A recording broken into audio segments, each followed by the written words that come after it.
मेरे बात पर विश्वास रखिए, आप कुछ मत करिए, पूरे शहरों की डंपिंग यार्ड को ले लीजिए, उसका प्रोसेसिंग करिए और खाली वो प्राइम लैंड से सब, और उसके ऊपर आप यूनिवर्सिटी खड़ी करिए, आपको फोकट में जगह मिल जाएगी। इतनी वायबिलिटी है। अभी एक दिल्ली में 4 टेकड़ी है कचरे की, गाजीपुर करके एक टेकड़ी है, तो अभी तक हमने 80 लाख टन कचरा रोड में डाल दिया।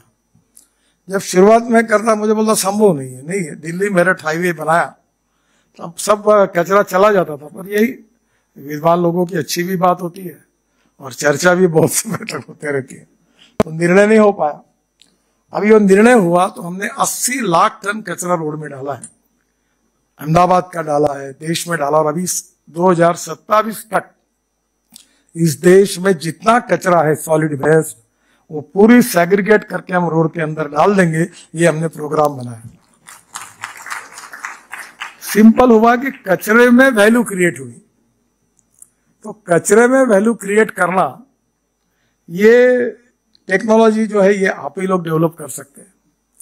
ये मथुरा में मैं जब वाटर रिसोर्स मंत्री था तो हाइब्रिड एन्युटी पर 80 mld जो स्लज था मथुरा का, मथुरा में बहुत गंदगी है, तो मैंने प्रोजेक्ट तो नया कंसेप्ट शुरू किया, और जब वो टेंडर निकला तो 40% from government and 60% from investor. और जब वहां बाजू में इंडियन ऑयल की रिफाइनरी थी तो मैंने इंडियन ऑयल के चेयरमैन थे उस समय के, उनको बुलाया। मैंने कहा आपको पानी लगता है? बोले हाँ। कहाँ से लेते हो? यूपी सरकार से। वो पानी के पैसे कितने देते हैं? 25 करोड़। तो मतलब मैं आपके 5 करोड़ बचा देता हूँ। बोले अच्छी बात है, मतलब आप 20 करोड़ दो। उनसे एमओयू किया, और जब वो टेंडर निकला तो त्रिवेणी इंजीनियरिंग कंपनी ने लिया, और वो 20 करोड़ में वो रिसाइकल किया हुआ पानी यूज कर रहे हैं, और जो 100 रुपए का प्रोजेक्ट है वो 40 रुपए में हो गया, और waste water convert into clean water वो इंडियन ऑयल यूज कर रही है, और कचरे का भी प्रॉब्लम सॉल्व हुआ, कॉस्ट भी कम हुई।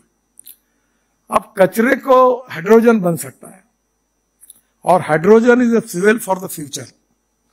आज हम एनर्जी को आयात करने वाला देश है, हमें एनर्जी को निर्यात करने वाला देश बनना, ये हमारा सपना है, और ये हाइड्रोजन पूरा कर सकता है। और हाइड्रोजन में 2 क्रूशियल पॉइंट है जो आपके लिए सबके लिए चैलेंज है। एक हाइड्रोजन फिलिंग स्टेशन, उसके लिए 8 करोड़ रुपए लगते हैं, और दूसरा ट्रांसपोर्ट ऑफ हाइड्रोजन। और हमारे यहाँ अलग अलग डिपार्टमेंट में ये विषय लगा हुआ था, तो मैंने प्रधानमंत्री के प्रिंसिपल एडवाइजर, साइंटिफिक एडवाइजर को बुलाया, और सब लोगों को कहा कि इसका सोल्यूशन क्या होगा। आज हमने हाइड्रोजन की बसेस लाई, हाइड्रोजन की ट्रक लाई। मैंने ऑलरेडी अभी 6 महीने पहले टाटा के 3 हाइड्रोजन के ट्रक, एक तो 2 ट्रक तो ऐसे थे जो पूरे हाइड्रोजन फ्यूल सेल पे चलते हैं, और एक ट्रक जो आईसी इंजन था उसमें हाइड्रोजन डाल के चलता है, उसको लॉन्च किया ताज पैलेस होटल में। और अभी हमने 10 रूट ऐसे देश के सिलेक्ट किए कि जहां हम 600 करोड़ का पायलट प्रोजेक्ट कर रहे हैं कि हाइड्रोजन पर ट्रक और बसेस चलेगी। अब प्रॉब्लम यह है कि ट्रांसपोर्ट ऑफ हाइड्रोजन ये बहुत बड़ी समस्या है, और हाइड्रोजन का स्टोरेज ये भी एक समस्या है। स्टोरेज के लिए अभी सॉल्यूशन निकले हैं, पर ट्रांसपोर्ट एंड फिलिंग स्टेशन के लिए रिसर्च की जरूरत है। अगर ये होगा तो वर्ल्ड में हम पहुंचेंगे। तो मुझे लगता है कि हमारे सोसाइटी के सामने, हमारे देश के सामने कौन से चैलेंजेस है, और वर्ल्ड में कौन से सक्सेसफुल प्रैक्टिसेस है, रिसर्चेस है, जिसका उपयोग करके हम उसका उपयोग कर सकते हैं, ये आप ही लोग अध्ययन कर सकते हैं। एक बात जरूर है कि अध्ययन होना चाहिए, पर अध्ययन होते होते अध्ययन ही करते नहीं रहना चाहिए।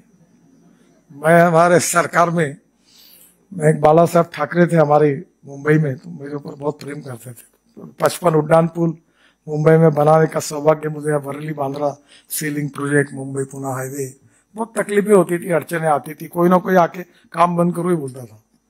तो मैं उनके पास गया था, उन्होंने कहा नितिन ये समस्या मत गिनाओ, I like people who can get the things done. आप काम करो, निर्णय होना चाहिए। तब से मैंने तय किया कि तकरार नहीं करनी चाहिए। How to get it done is a test for leadership. तो एक बार इसको करना चाहिए। आज मैं जब देखता हूं तो मेरे पास कोई पैसे की कमी नहीं है, मैं लाखों करोड़ के काम करता हूं, अभी मेरे पास 15 लाख करोड़ पड़े हैं। मेरा प्रॉब्लम जो है वो पैसा खर्चा नहीं हो रहा, ये प्रॉब्लम है। क्योंकि लोग पैसा देने के लिए खड़े हैं। हमारे इनविट मॉडल में जब हम कैपिटल मार्केट में गए थे तो मुंबई स्टॉक एक्सचेंज में 7 दिन के लिए बॉन्ड इश्यू सब्सक्राइब हुआ था, और जब मैं 7 दिन के बाद जाके वो घंटी बजाकर उसको खत्म करने वाला था तो आपको बताते हुए मुझे खुशी हो रही कि पहले ही दिन 7 घंटे में 7 टाइम्स ओवर सब्सक्राइब हुआ। इतने पैसे ही आके पड़े। तो मैं दौड़ते हुए आया, गोवा में था और मैंने वो बंद किया था कि पैसे वापस करना पड़ेगा। तो पैसे की कमी नहीं है, और नॉलेज जो है वो अपग्रेडेशन ऑफ नॉलेज और नॉलेज का रिलीवेंस डेवलपमेंट के साथ और उसके साथ कॉस्ट इफेक्टिव एप्लीकेशन उसकी होना ये बहुत जरूरी है। मैं बहुत बार कहता हूं कि innovation, entrepreneurship, science, technology, research, skill and successful practices, we name it as knowledge, and conversion of knowledge into wealth is the future. आप देखो, एक समय लड़ाई होती थी तो वो ट्रक में सैनिक चढ़ते थे और रणगाड़े चलते थे और वो कितना खर्चा करते थे। अब लड़ाई में ये नहीं होता, अब ड्रोन से मिसाइल जा रही है। अब टोटल चेंज हो गया टेक्नोलॉजी रिसर्च के कारण सबके। अब मैं एग्रीकल्चर में हूँ, अभी हमारे यहाँ पूना जिले में बारामती में प्रयोग हुआ तो मैं हमारे यहाँ विदर्भ के किसानों के लिए कर रहा हूँ, हमने वहाँ किसान भेजे थे, AI इन एग्रीकल्चर। अब मेरे यहाँ वेदर स्टेशन लगा है, मॉइस्चर का एक लगा हुआ है, उसको चिप है, माइक्रोसॉफ्ट और गूगल के साथ उनका कोऑपरेशन है, और वहां से अमेरिकन सैटेलाइट से मेरे खेत के फोटो निकालकर मुझे मिलते हैं। और परसों मेरे मोबाइल पर संदेश आया कि आपके गन्ने पर आने वाले 3-4 दिन में ये डिसीज आने वाला है, ये दवाई है, तुरंत आप इसको स्प्रेइंग करो नहीं तो हमारा क्रॉप खराब हो जाएगा। ये संदेश AI के द्वारा मुझे आया जो अभी होने वाला है। इन्हें देखिए कितने चेंजेस हो गए। जो गन्ना मुश्किल से 50-60 टन होता था वो 110 टन हुआ, अभी AI के बाद 200 टन पर एकड़ होगा।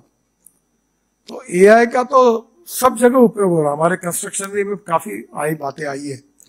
हमारे यहाँ पहले टोल होता था, गाड़ियां रोकते थे, फिर हमने फास्ट ट्रैक लाया, और अभी हमने टोल के ऊपर स्पेशली कैमरे सिस्टम ऐसे तैयार की है कि रुकने की जरूरत ही नहीं है।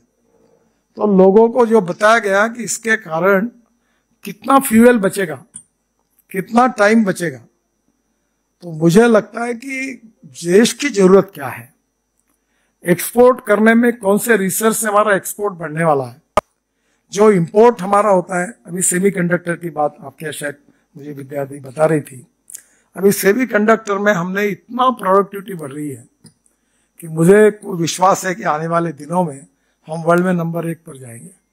हर जगह सेमीकंडक्टर, ऑटोमोबाइल इंडस्ट्री में सेमीकंडक्टर सब जगह लगता है, वॉशिंग मशीन में लगता है, टीवी को लगता है, हर जगह पर लगता है। अब हम उसमें आत्मनिर्भर बन रहे हैं।